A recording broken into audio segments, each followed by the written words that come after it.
Gentlemen, to a very brief and COVID version of the LGTV. I'm your commissioner, John David Brake.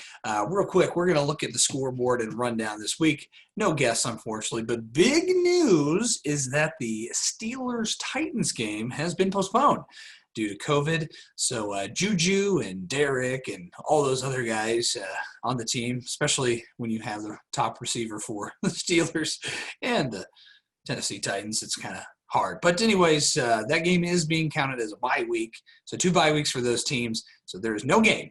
Be on the lookout for that. All right, let's look at last week's scores. I want to run down some things here.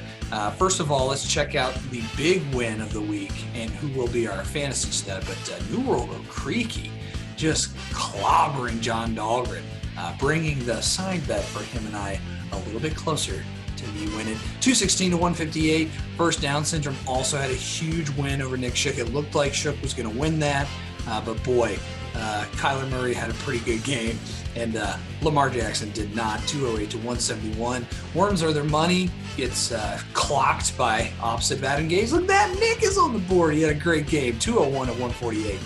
Any snatch pounders go down big time to Lamb of Godwin, 189 to 122. And then look at that, Jabel gets on the board. Jabel gets the win, 173 to 161, and still undefeated, taking down the former champ. Party Like a Gronk Star wins, 183 to 143. All right, let's, as I said, let's look at this week's matchups. We'll run through them real quick since, COVID's kind of changing a little bit of things, and we got some injuries to work on. But let's start with New World Creaky, who was very sneaky in the top 10 of the league, mainly because Plow had zero to do with the draft. You can thank Avi's brother, Dr. Anu, for drafting that team for him. Good job, Plow. Good job. He is taking on the Dak Street Boys, the defending champs. It looks like Dak Street Boys is favored this week. I don't think they're going to pull this off. I just think that the stack of Patrick Mahomes and Tyreek Hill, even though it's against the Patriots, it's going to overcome Deshaun Watson, who doesn't look that great as of late. Will Josh Jacobs be a contributing factor for Austin's Dak Street Boys? And CeeDee Lamb, that's where I look for in the flex spot to help him out. But I don't know. Jonathan Taylor for the Colts and DK, that's where I think that stack. So Mahomes, Hill, Metcalf, and Taylor is just enough to bring Plow over the hump to take on Austin and win this week and give Austin his 3rd loss in a row. Okay, let's start with the big trade announcement before we get to the Clock Gobblers versus Modelo Virus. That's right, big trade between John Dahlgren and Party Like a Gronk Star myself here. Blockbuster trade as Josh Allen, the 2nd highest scorer in the entire league, just behind Russell Wilson, who happened to be on the same team. Big trade involved as Josh Allen and KJ Hamlin are going over to the Clock Gobblers for Adam Thielen and Phillip Rivers. So that trade was pulled off. John Dahlgren now has the 2nd highest QB, 2nd ranked QB in the league. So big trade there, and that's going to have some ramifications for this week. As he's taking on Modelo Virus, getting his first win, and what a big output from Melvin Gordon on the trash Thursday night game, 27.8 points. And that's putting him to projected score of 171. Is it going to be enough?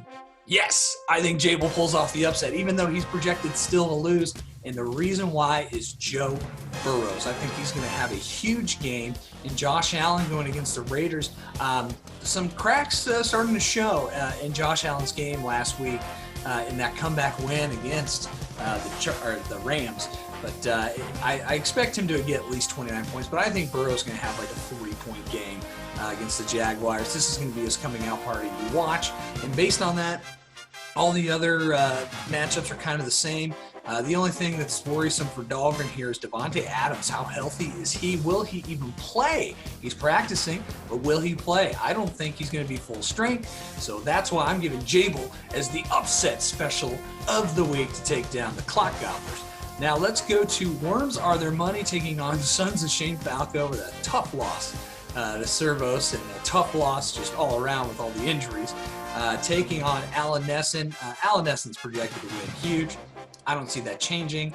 The only thing I don't like is the QB matchup here. I give that to Nick with Lamar Jackson versus Gardner Minshew. I think Gardner's going to kind of come back down to earth here as far as point production. Too many injuries going on with Sons of Shane Falco. Now that Calvin Ridley looks like he's hurt, who's been a freaking steal this season, who's one of the top wide receivers in the league, is not going to be enough. I'm taking Allen in this one to at least 175 to 160, a lower scoring game. Let's go over to Indy Snatch Pounders taking on opposite of Adam Gase, finally getting a win. Mickey gets a break. Finally getting the victory in impressive form too, putting up a lot of points, taking on Indy Snatch Pounders. Now this one's projected to be pretty close. Mick is actually projected to win 168 to 161. I'm actually going to go McCready in this one. Here's why. I think Matty Ice is going to have a shootout with Aaron Rodgers, two old timers going at it. Matt Ryan, he's in trouble. He needs to really produce. He was just throwing wild balls against the Bears and kind of put them out of the game. It sounds very familiar, them choking a lead.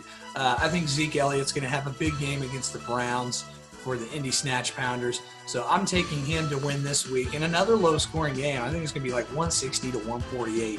I'm taking McCready. So McCready this week over Mick. Let's go to 2020, taking on Lamb of Godwin.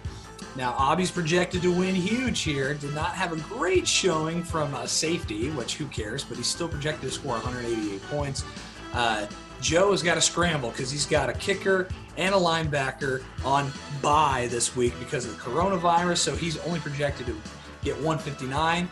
But I think this is going to be a really, really close game. Like I mentioned, Aaron Rodgers going to have a big game. T.Y. Hilton, he's pretty much the only receiver on the Colts right now. Everybody else is hurt. And it's that Dalvin Cook, Aaron Jones combo. I am taking another big upset. I'm picking Joe this week. I picked him last week and he won. I'm picking him again to take up Obby because I don't think DeAndre Hopkins is quite healthy enough. And the whole Amari Cooper is not going to be throwing the ball too much because they're going to run like crazy against those Browns. I just don't see a lot of air game needed out of Dallas. So I'm taking Joe to win this week. Now let's go to undoubtedly the biggest game as early as possible in the season. It is the two undefeated teams, Party Like a Gronk Star versus First Down Syndrome. Only one's going to be undefeated after this matchup. And these are the top two teams, and it couldn't come at a more important time to be undefeated as we start moving into the bye weeks. And boy, originally, Jason Servos was projected to win this game, but a couple key lackluster performances. Noah Fant got hurt on Thursday Night Football, only giving him 8 points. And that's really one of the big differences in these teams, the tight end position. Tight ends are a premium, and there is no premium tight end except for one Travis Kelce. He happens to be on my team, and that's why I'm taking me this week with the MVP of the league, Russell Wilson, to put up another huge matchup. There's just great matchups all across the board on offense for Party Like a Gronk Star. But it starts and ends at Russell Wilson, who's having an amazing season. And with the addition of Adam Thielen now taking over in the wide receiver 2 spot behind Mike Evans, who is now the ball hog there since Chris Godwin can't stay healthy. I think this is going to be a Party Like a Gronk Star win and move to 4-0 and give Jason his first loss, but it's going to be close. It's going to be very close. Servos has a very, very good team. So there's my predictions for this week, for week 4. Hope you all enjoy the weekend. Good luck to all of you, and also share those bets. Let's see some money rolling here on the LEG. Good luck, gentlemen.